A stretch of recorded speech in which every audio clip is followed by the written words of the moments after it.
Hey everyone, Dr. Shahana here. So often as a practitioner, I'll hear patients complain of feeling anxious, feeling keyed up, feeling on edge, or feeling like they just have no get up and go, no motivation. They can't concentrate. They feel down, depressed, or hopeless, right? These are really the cardinal symptoms, that we see, whether it be with anxiety or depression. But I think it's important sometimes to expand the definition, not for diagnostic purposes, but to expand the definition of what it might feel like to be stuck. And the only reason I came and stumbled upon this was because one day I had a patient who was actually 17 and ended up in the ICU after drinking too much alcohol. And she had been drinking for quite some time and was binge drinking, and she ended up in the ICU with pancreatitis. And when I asked her, what led up to the drinking? Tell me the story behind that. That's usually how I frame the question. She looked at me and said, no, I'm not feeling down. I'm not feeling anxious. And then she said something to me that I'll never forget. She said, I'm bored. I'm really, really bored.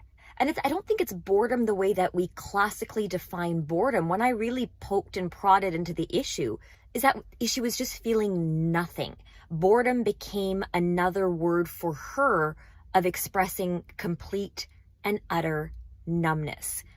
And I can relate to this. When I was going through my own postpartum journey, I remember my mom coming up to me and just almost taking me by the shoulders, wanting to shake me and say, just tell me how you're feeling. So as a parent, as she was, I can fix it for you.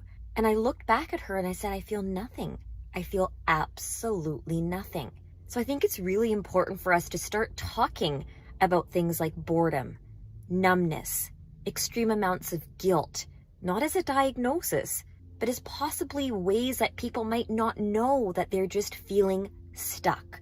They feel like something is wrong. They don't meet the criteria of feeling anxious or on edge.